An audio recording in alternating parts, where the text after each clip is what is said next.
Hola, soy la doctora Elizabeth Ramos Raudri, soy médico neurogenetista y quiero platicarte el día de hoy esto que se llama deterioro cognitivo leve. ¿A qué se refiere? Para poder hablar de deterioro cognitivo leve tenemos que mencionar rápidamente las funciones cerebrales. Las funciones cerebrales, que antes se llamaban funciones cerebrales superiores, serían el cálculo, la atención, la memoria, la abstracción, el lenguaje, las funciones ejecutivas que te permiten la planeación, la atención, etc. Y también la velocidad de procesamiento cerebral. Es muy importante manejarla en este tema. Para esto preparamos algunas diapositivas de acuerdo a los criterios más actuales. Bueno, deterioro cognitivo leve es el diagnóstico más temprano que podemos hacer cuando hay compromiso en estas funciones cerebrales. Va a ser una etapa preclínica de la demencia, es decir, tenemos un estado normal, tenemos la demencia y la etapa que se encuentra entre el estado normal y la demencia sería esta etapa de transición que es el deterioro cognitivo leve. Su prevalencia va a ser de 5 a 36.5%. A partir de los 18 años es cuando se puede diagnosticar el deterioro cognitivo leve. Sin embargo, en los pacientes adultos mayores, pues es mucho más frecuente ir encontrando el deterioro cognitivo leve. Aunque hay pacientes de 22, 24 años que han tenido alguna problemática en estas funciones cerebrales y que pueden ser diagnosticados temporalmente o de forma permanente, dependiendo del caso, de deterioro cognitivo. Aquí hay que remarcar que el 50% de las personas que tienen el diagnóstico de deterioro cognitivo leve cada año progresará hacia demencia. Entonces es muy importante resaltar esto. Hay causas de deterioro cognitivo leve que son reversibles y hay causas que van a ser irreversibles. Entonces es muy importante el diagnóstico oportuno para, si es una causa reversible, pues obviamente poder tratar esta condición y curarla, pues revertirla. Y si es una causa irreversible, disminuir la velocidad de progresión y por lo tanto evitar la mayoría de las secuelas.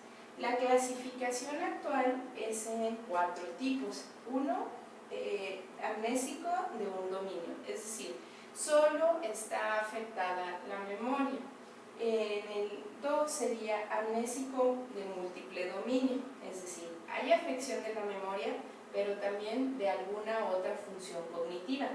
En el no amnésico de dominio único, bueno, puede que la memoria de la persona esté bastante bien, pero quizá la orientación no está adecuada, o la atención, o el cálculo, o la abstracción, o cualquiera de estas funciones cerebrales que esté afectada. Sin embargo, la memoria no está afectada.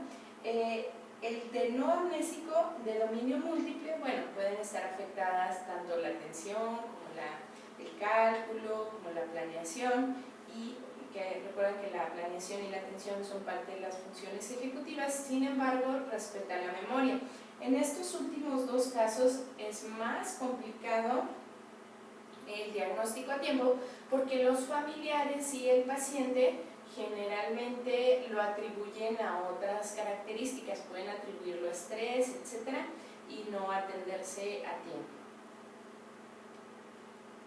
Hay ciertos biomarcadores de daño neuronal. Hay que recordar que este deterioro se hace evidente porque ya hay un daño a nivel cerebral. Entonces, el daño puede ser mínimo y les digo que puede ser temporal o puede estar avanzado, pues, pero sin llegar a ocasionar ya una demencia.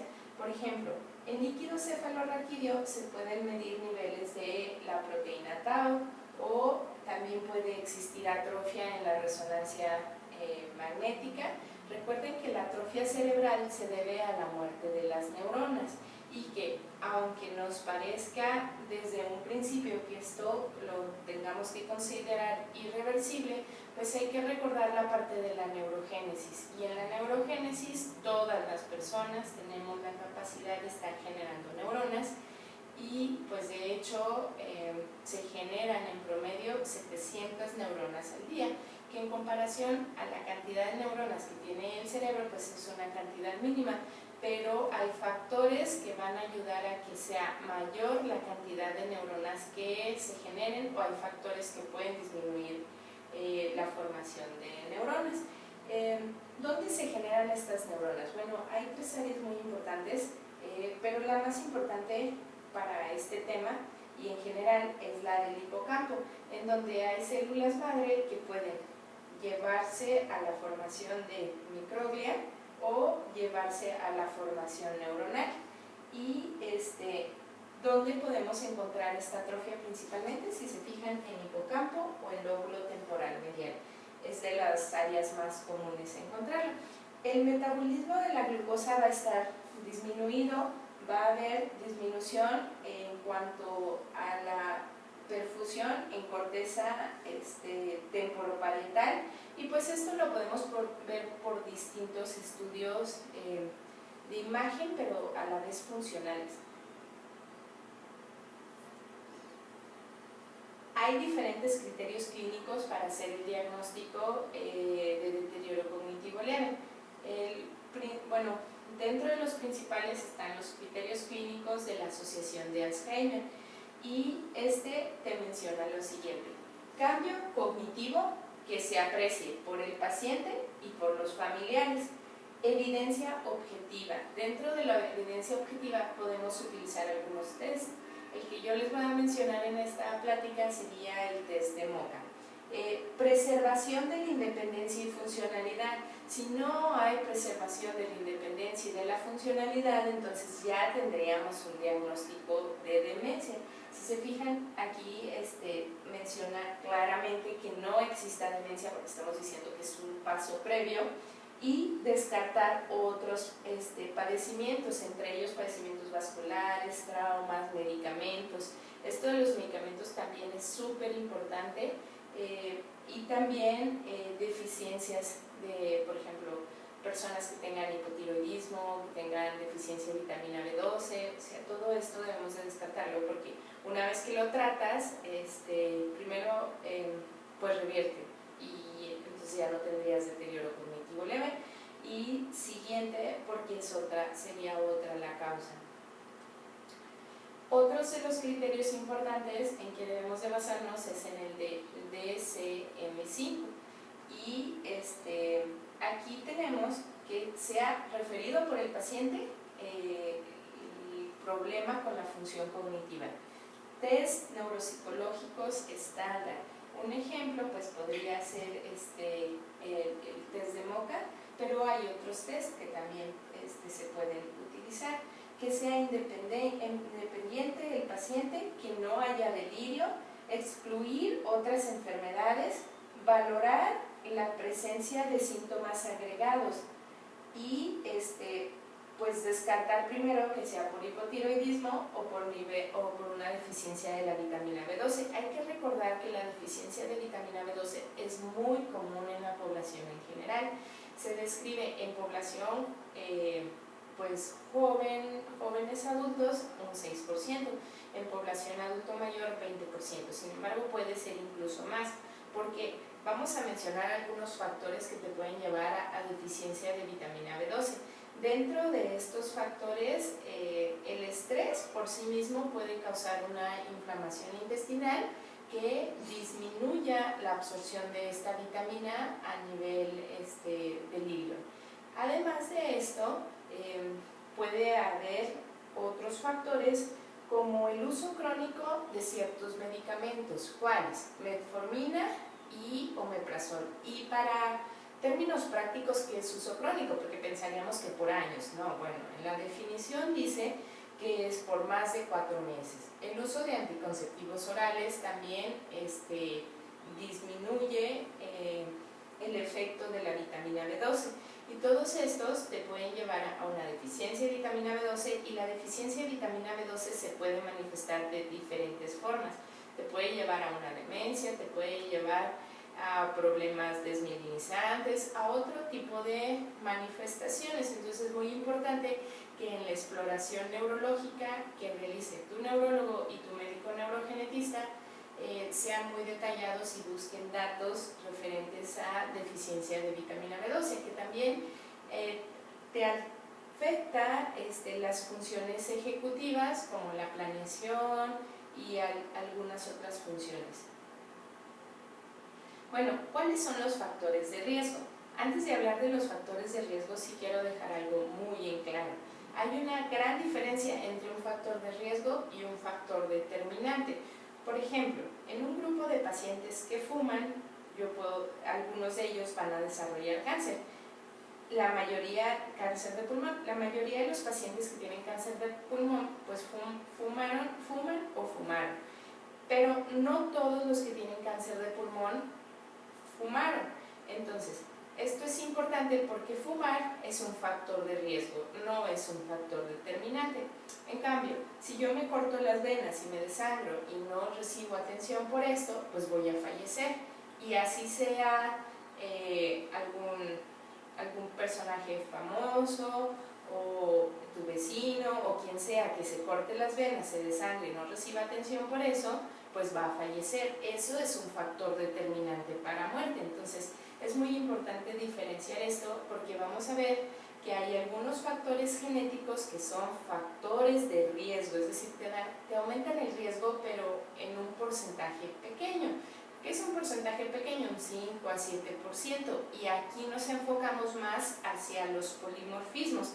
En cambio, hay factores determinantes en genética y estas serían las mutaciones. Hay mutaciones, por ejemplo, en el gen de presenilina 1 que te da un riesgo de 100% para demencia. Obviamente hay que considerar la edad, o sea, si llegas a determinada edad, pues por lo menos vas a llegar a presentar deterioro cognitivo leve si portas estas mutaciones. Entonces es muy importante hacer esta diferencia. Vamos a hablar pues de los factores de riesgo, tanto genéticos como no genéticos. Factores de riesgo, bueno, la edad, el sedentarismo, ApoE4 es un polimorfismo, entonces es un factor de riesgo que te incrementa el riesgo en un porcentaje pequeño. Enfermedad coronaria, infarto agudo del miocardio, diabetes mellitus, evento vascular cerebral, que serían estos infartos cerebrales, o hemorragias cerebrales también, hipertensión arterial, fumar, la depresión por sí misma te puede llevar a una demencia, porque hace más susceptibles a las neuronas del hipocampo al estrés oxidativo y estas fallecen más fácilmente. Entonces, las benzodiazepinas, ese es súper importante porque muchos pacientes actualmente están siendo tratados con benzodiazepinas y esto es adictivo. Y el problema es que no te tratan por un mes, sino que se va prolongando y con el paso de los años es un factor de riesgo importante para deterioro cognitivo leve y posteriormente pues para demencia. Entonces sí es importante evitar en la medida de lo posible el uso de clonazepam, diazepam y este tipo de benzodiazepinas. La psicosis, la polifarmacia, la fractura de cadera y condiciones genéticas. La fractura de cadera puede generarte algunas alteraciones, entre ellas, bueno, primero te puede llevar a la depresión en la etapa adulta mayor porque ya tengas pérdida de la deambulación, de la marcha, que ya no puedas caminar y caigas en una depresión por esto, y vemos que la depresión también es un factor de riesgo, o también te pueda predisponer a que se forme algún coágulo y que vaya al cerebro y ocasione un evento vascular cerebral. Y en la parte de genética es importante mencionar que se tienen que buscar tanto los factores de riesgo como los factores determinantes. Y pues para esto debes de consultar a un médico genetista y en este caso un médico neurogenetista para pues evaluar toda la historia familiar y determinar qué factores, tanto de riesgo como factores determinantes, pueden estar ocasionándote este problema a ti y a qué familia